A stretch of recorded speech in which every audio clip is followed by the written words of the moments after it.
Amin? Ilabas mo na yan sa akin. Toby in the morning! Uy! Nakakaloka! Toby in the morning! Tell Toby in the morning. Number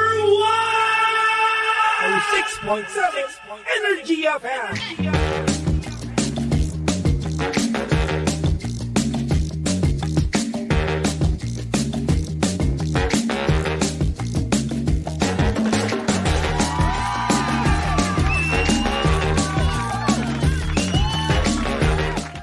Same, pero iba. We are number 1, 06.7 Energy FM. Pangga, wag mo sabihin radyo.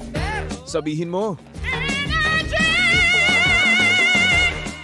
oras sa buong Kapuluan. Pangga, check your time. It's now 6:26 on the clock. Good morning, good morning, good morning Luzon, Visayas at Mindanao, Metro and Mega Manila.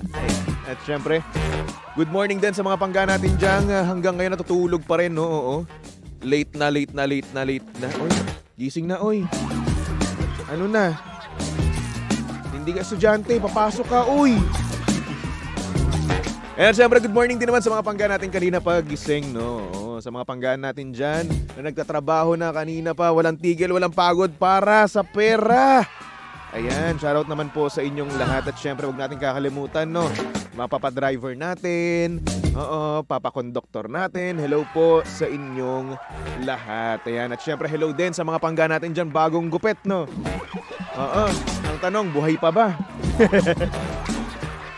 Yun sa akin, malapit na. Walang yan, nagpagupit ako kahapon. Nakakainis. Okay naman yung gupit niya, oo. Yung desisyon ko lang talaga ang pangit. Minsan no, tayo talaga yung nagpapapangit sa mga gupit natin no. Na kung saan meron na siyang dinesign sa'yo, no, na okay. Tapos ayun, nung ikaw nangiilam ka pa, saka pumangit tuloy yung ginupit sa'yo. Walang dyan, nakakainis Yan yung nangyari sa akin Kaya tignan nyo, nagsisi ako. Minsan kasi kailangan natin, wag na lang nating pakialaman, no? Yung mga bagay-bagay. Diba? Ay, nako. Anyway, shoutout sa mga pangga natin dyan sa TikTok live. Yan, live na live tayo ngayon sa TikTok. Hello sa 200. Ayan, wow, dami nyo Shoutout sa 200K natin dyan. Yan. Shoutout kay Alexa. Hello. Ayan, Pwede nga pala magpatawag, Oo. Pwede kayo magpatawag through Messenger. Yan, punta lang kayo sa Energy FM 106.7 at mag-PM lang kayo doon at sabihin nyo, pwede po bang tumawag kay Baby Toby, okay? Oo, may tigyawat lang ako pero matino naman ako kausap, di ba? Ayan, hello din kay Nurse G from Doha. Hello. Kay Ruthie. Ayan, good morning. Kay Mariah, good morning din. Kay Maricel or Masil. Hello. Uy, follow nyo rin ako Baby Toby 1067, okay? Ang hindi mag-follow, na sinasabi ko talaga sa inyo, tutubuan ng kulugo sa esophagus. Ayan, good morning again. Baby Toby 1067. At syempre mga pangga, bago natin ituloy ang mga bagay-bagay dito sa ating programa. Ayan, may papaalala muna ako sa inyo. Eto kasi, ngayong malamig, no, kailangan natin ng pampainit, di ba? Yung mga pampainit na talaga nga namang mag-iinit ka. Di ba? Kaya naman mag-take ka na ng MX3 Coffee Mix. Ayan. Ang MX3 Coffee Mix ay may high source of vitamin C at calcium with antioxidant benefits at cholesterol free. Ito rin ay low-acid coffee na may low-calorie sweetener na sucralose na hindi nakapagpapataas ng blood sugar levels at blood pressure. Kaya naman, Para makasigurong tunay, natural at original na MX3 ang inyong mabibili, siguraduhin lamang nun, nasa mga leading drugstores kayo nationwide mamimili, okay? Ganun lang pala yun. Madali lang yun, di ba? At syempre, para sa ibang katanungan, bisitahin lang naman ang kanilang website na mx3ph.com or hindi naman kaya, tumawag kayo sa kanilang hotline na 0918-888-8693. Kaya naman dito na tayo sa tunay, natural at original, MX3.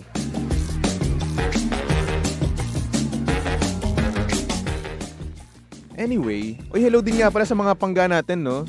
Sa Blue App, ayan. Hello kay Angel Ocampos. Ang ganda pala ni DJ. Baby Toby, ligawan mo na. Ba't ko liligawan? Tropa kami noon, uy. Kapatid, ganun. Hello din kay Mary Ann Amon Ale. Ayan. Sabi niya, hi po, Baby Toby. Hi po sa anak ko na si Matthew Ale. Hello. Alicia Guevara, hello. Sabi naman ni Eliza Anchoris, malapit na beard day mo. Oo nga yan, lapit na eh. Grabe. Tatanda na naman tayo. Ganyan talaga ang buhay. Dapat ka lang masanay. Oo.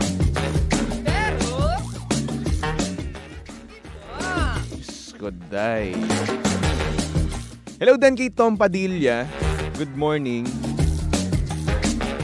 Kay Sally, good morning din. Sabi niya pa shoutout sa mga Grab driver, especially kay Yancy Fernandez. Hello. Kay Queenie 118. Hello. Good morning. Kay Eileen. Hello din Eileen. Queenie, hello. Good morning. Kumusta naman kayo? So eto na. Huwag na natin patagalin pa to dahil mamimigay tayo ngayon ng 500 pesos para sa ating Pangga Bingo Plus Panalo. Kaya naman Bingbing, pasok! Pangga Bingo Plus Panalo!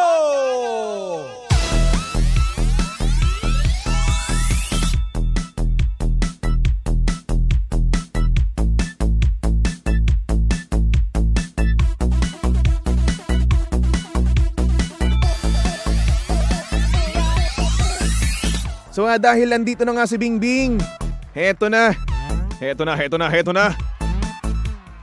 Maglalabas na tayo ng mahiwagang numero. Diba? Kaya naman heto na, hinahalukay na ni Baby Toby ang mahiwagang fishbowl of numbers. Kaya naman, i-ready nyo na ang inyong panlista, i-ready nyo na ang lahat-lahat pang screenshot, no? Oo. Dahil nga naman, 500 pesos ang inyong maiuuwi, di ba?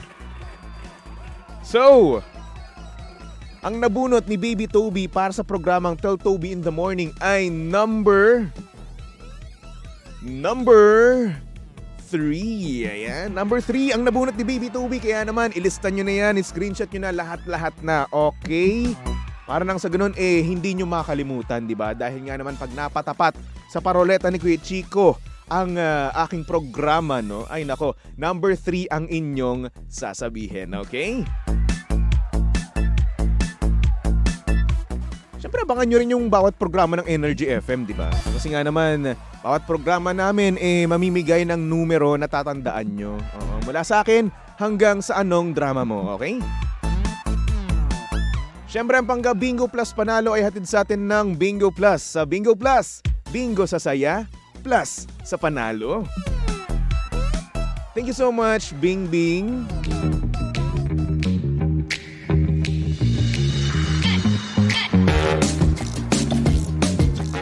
So dahil ayun na nga, maraming salamat, Bing Bing, ha? At syempre, hello din naman sa mga pangga natin dyan binabagyo ngayon. Uy, mag-iingat kayo, ha? Okay. Tapos, kumain na rin kayo ng sopas. Oo, hindi naman kaya ng champurado. Apakasarap ng champurado ngayon actually. Ang sarap ng napakainit, no? Oo, na pagkain ngayon. 'Di ba? Katulad na nga lang ng mga pangga natin dyan, no, sa Cavite. Oo, balita ko may mga kumakain dyan. ng champurado. Yan, hello po sa inyong lahat. Oo. At si ate naman dyan, nagluluto ng champurado. Ang sarap-sarap naman. Pengi naman ako niyan. Alam niyo yun yung masarap no? Yung champurado tapos yung yung gatas hindi nyo siya haluin. Yun yung gusto ko. Kakaiba kasi yung lasa di ba? Wala lang, may added flavor, di ba? Tapos haluin mo yan sa bibig mo na mismo. Masarap. Ay nako. Sabi ni Alvin, magpapatawag ba ako? Di magpatawag ka kung gusto mo. Sabi ni Evelyn, wala kaming pasok, sana hanggang bakasyon. Wag naman ganun. Oo. Pumasok din naman kayo. Diyos ko day. Uy, live pa rin nga pala tayo sa TikTok TikTok ng Energy FM. Meron lang tayong hit. May warning lang tayo. Ay nako. Sabi naman ni Rocky Alex, brewed coffee weather. Naku po, patay tayo dyan. Gusto rin ng kape ngayon. Ang sarap. Uy, CK! Kumusta ka naman, CK? CK Noborn.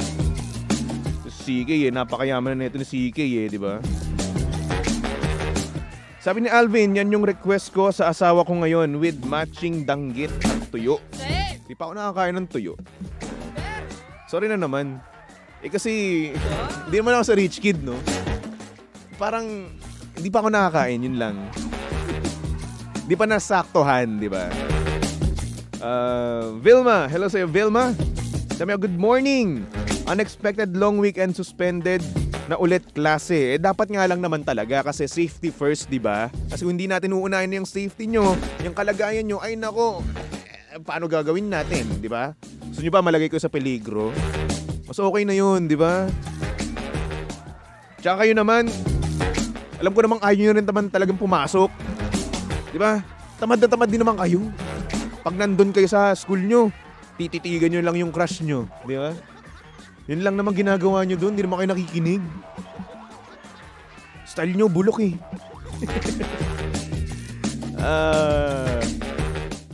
Sabi naman ni Queenie, hot cake. Ang almusal namin, baby Toby with black coffee. Oh, ang sarap naman. Hot cake. Parang gusto ko rin ng hot cake. Na may butter, na may syrup, no? Perfect!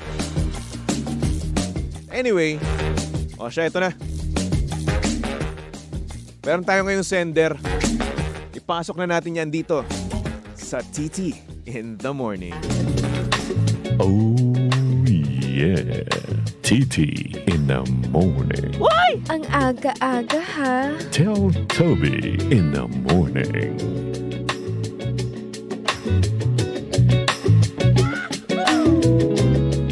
So Eddie, eto na nga. Meron tayo ngayong malupit na sender.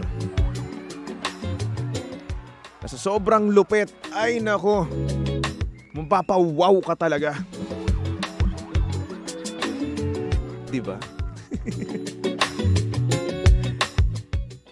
Itong ating sender ay itago na lang natin sa pangalang AA. At ang sabi niya dito, good morning, baby Toby. Normal lang po ba na nagpapamasahe sa lalaki ang mga babae? Yung girlfriend ko kasi, ang hilig niya doon. Hindi ko alam kung ano ang ma-feel ko kasi hindi ako komportable kapag may lalaking humahawak sa kanya. Like, dude, hubad ka noon tapos hahawakan ka ng lalaki?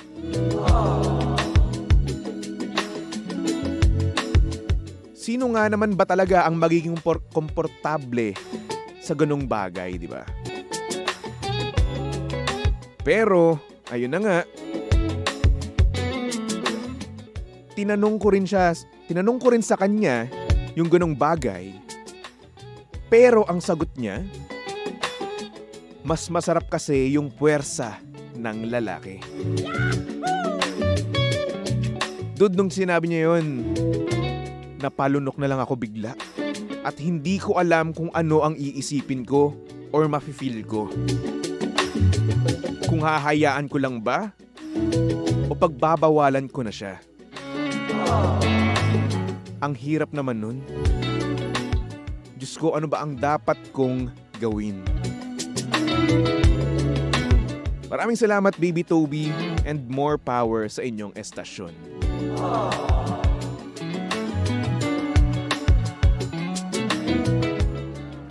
Ano ba sa tingin mo? Ano ba sa tingin mo dapat mong gawin? Ba ako, eto ako lang naman to. Ako hindi ako maging komportable sa ganun ba? Sko. Isipin mo ikaw, girlfriend mo, magpapamasahe. Siyempre kapag magpapamasahe ka, pag full body massage, di ba? Walang saplot yun. Oo. Di ba? Kung meron man, may underwear. Pero at the same time, no, iisipin mo pa rin talaga, no, na may humahawak sa kanyang ibang lalaki. Ako, hindi ako papayag ng gano'n, di ba? Oo, hindi. Bakit? Kasi, kung ano-anong iisipin mo dun di ba? Tapos may chance pa, no, na ma-chancing yan pa, di ba? Ako ayoko ng gano'n. Oo. Di ba? Pag napasakto pa, no, nasa gwapo, macho, may abs pa yung nagmamasahe sa kanya, abay, Diyos ko, doy. Di na. X na, oy. No. No way. Di ba? Kasi nga naman, hindi ka mapapalagay or hindi mapapalagay ang utak mo sa mga ganung bagay. Lalong-lalo na kung ikaw din naman, no, nagpapamasahe ka. So, minsan ang nangyayari dyan, no, nahahawakan yung puwetan, nahahawakan yung gilid, di ba? Ganun. Minsan lang naman, hindi naman yun na sinasadya, di ba? Pero minsan may mga tao na sinasadya talaga yung ganung bagay, di ba? So kung ako ayoko ng ganun, di ba? At syempre meron din namang ibang mga lalaki diyan na ayaw din sa ganun, no? Kaya naman, kung ayaw mo ng ganun, kung ayaw mo ng may humahawak sa iba, no? Diyan sa girlfriend mo, lalong-lalo na kapag walang saplot, no? Kausapin mo siya. Yes, sabihin mo, baka naman kasi kinausap mo na siya, pero hindi mo pa sinabi sa kanya na hindi ka komportable sa ganun. Di ba? So ayun, para siguro sa kanya, okay lang yun sa'yo, no? Oo, kaya naman, this time, no, sabihin mo siguro na hindi ka komportable sa ganun. Oo, kasi girlfriend kita at ayoko nang may humahawak sa iyong ibang lalaki. Diba? Mahal kasi kita eh. Hindi naman sa ni-insecure, no? At walang tiwala sa iyo. Pero hindi ako komportable na may humahawak sa iyong ibang lalaki. Diba? Lalo na kapag wala kang saplot, yun yung sabihin mo, okay? Pero, pag binaliktad naman din niya, ang sitwasyon, no, na ayaw din niya na may humahawak sa yung babae kapag nagpapamasahe. So, ibig sabihin nun, magpapamasahe ka na sa lalaki, ganon. Wala naman tong no judgment naman to sa mga therapist natin diyang mga lalaki, no. Pero ayun na nga, may mga tao rin naman kasing hindi komportableng magpamasahe, no, sa mga lalaki, no. Kaya ayun. And at the same time, meron din namang mga komportable, no, o nagpapamasahe sa mga lalaki, di ba? Tulad na nga lang nito ng ating sender, no, yung girlfriend niya, di ba? Siguro before maging sila, eto na yung nakasanayan niya, eto na yung palagi niyang ginagawa, at eto na yung nire-request niya na therapist, no, which is lalaki. Kasi nga naman daw, iba nga daw yung puwersa ng mga lalaki, di ba? Sa masahe. Oo. Kaya yun, nasanay hanggang sa nagkaroon ng jowa, di ba? Ayun, hindi naman niya alam na hindi naman pala komportable, no? So yun, siguro pag-usapan nyo na lang din ng masinsinan, no? Yung maayos, yung seryosong usapan, di ba? Pero Chong, para sa ating sender na si AA, no? Hindi naman sa pinag-overthink kita, no? Pero what if? Kasi syempre hindi naman natin alam, no? Hindi naman natin alam kung ano nangyayari, di ba? What if sa mga babae rin may extra service. What if lang naman, di ba? Sa mga lalaki ganoon di ba? Pero ang alam ko, no, meron din sa mga babaeng extra service, no? What if lang naman? What if na kaya pala gusto sa lalaki na masahista, no, ay meron siyang extra service. Pero yun na nga, pinag-overthink lang naman kita. What if lang naman, no? Pero kung kilala mo naman yung girlfriend mo, no, na hindi ganong klaseng tao, ay hindi siya nagpapaganon, no? Good girl yan. Tiwala ka lang. Diba? Gaya ng pagtitiwala niya sa iyo mismo, no? Trust her with all your heart. Pero what if, no? Pag-isipan mo yan. And mga pangga, pwede kayong mag-comment, no? Sa ating Facebook Live or TikTok Live. Ayan. And sabi ni Sally, ingat sa biyahe yan. Si Fernandez, I love you. Sana all may nag-I love you. Sabi naman ni Leia Bautista, good morning baby Toby. Mukhang bagong ligo ka. Pogi mo eh. Shoutout. Watching from Canada. Uy, naliligo naman ako araw-araw. Kayo naman. Araw-araw po ako naliligo kasi po araw-araw po akong umaalis at hanggang alas 5 po ako dito ng hapon. Okay, kung hindi ako maliligo, ang dugyot ko naman nun. Di ba? Kayo naman, tinitiis kong maligo at tinitiis kong gumising ng napakaaga para maligo. Kung walang hiya naman kayo. Ay nako. Anyway, AA, maraming salamat sa pag-send mo ng iyong mensahe, no? At sa para naman sa mga pangga natin na gusto magpatawag, pwede rin naman yan. Ayan, pumunta lang kayo sa Energy FM, mag-send lang kayo doon ng message at yun, pwede ka namin tawagan through Messenger, okay? Tapos, pwede ka rin tumawag 8721-2429. PLDT line yan. 8721-2429. Alright? Hello din kay Ana Velasco. Sabi niya, good morning baby Toby. Sabi naman ni Wilma De Rojas, good morning. Always listening while driving to work. Wow. Social naman. Driving. Maraming salamat sa pakikinig makinig rin kayo kay Lindsay sa lahat ng programa ng Energy FM ha. Dapat hindi ko naglilipat. Ang maglilipat, tutubuan ng pulugo sa esophagus. Gusto nyo ba yun? Ayaw nyo, di ba? Ay nako. Anyway, pangga magbalik tugtugan muna tayo for our next song. Nako, saktong-sakto, no? Para sa mga pangga natin dyan na gusto na lang humiga. Arthur Neri with the song Higa. Dito lang yan sa estasyong Same. Pero iba, we are number 1, 06.7 Energy FM Pangga. Huwag mo sabihing radyo, sabihin mo